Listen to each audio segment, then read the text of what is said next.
करने में सहायक सिद्ध होती है।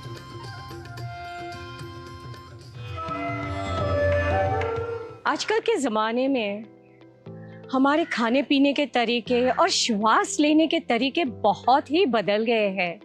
तो आज मैं आपको 2 प्राणायाम बताऊंगी जो आपकी इम्यूनिटी को बढ़ाता है, आपकी ऊर्जा को बढ़ाता है।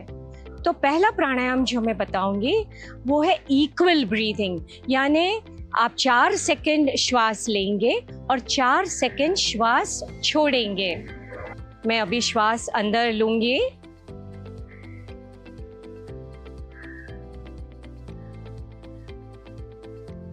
छोड़ूंगी,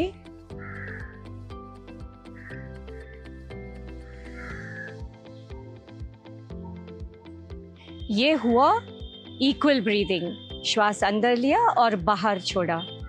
अभी मैं आपको दूसरा प्राणायाम दिखाऊंगी और वो प्राणायाम है पूरक। पूरक यानी पूरना।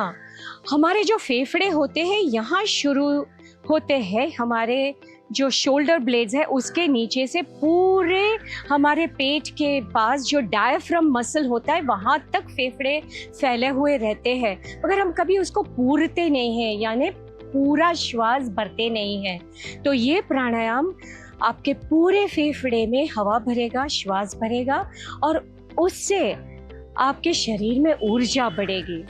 तो देखिए मैं कैसे कर रही हूँ इसमें। और एक बात ध्यान रखनी है कि इसमें आप जो काउंटिंग करते हैं तो 1 सेकंड यानी 1 काउंट, आपको सिर्फ 5 सेकंड श्वास लेना है और फिर थोड़े 1-2 सेकंड ही अंदर रोकना है और फिर पूरा श्वास निकालना है आपका। तो आप मुझे फॉलो कीजिए।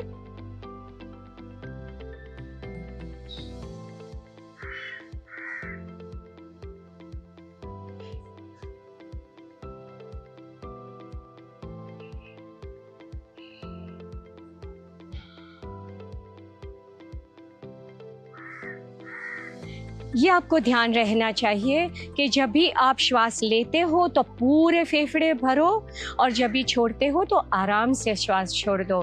नियमित तरह से आप ज़रूर ये 2 प्राणायाम कीजिए। अब हम और टिप्स जानेंगे गुरुमा हंसा जी योगेंद्र जी से। नमस्कार।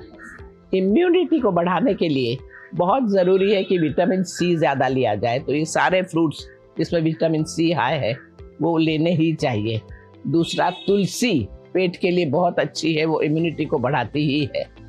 और तीसरा, धूप में बैठना।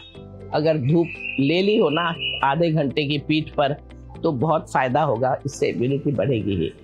फिर ज़रूरी है कि इम्यूनिटी को बढ़ाने के लिए अच्छी नींद और रिलैक्सेशन समय समय पर बहुत ज़रूरी है। जब शरीर में ये होता है ना कि थकान आ गई तो इमीडिएटली रिलैक्सेशन करना चाहिए, बजाय थकान में आप काम करते रहो।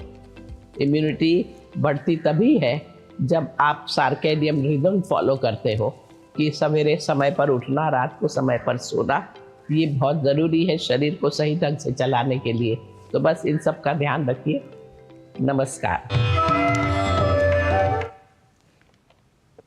जीवन में अगर कुछ कर दिखाना है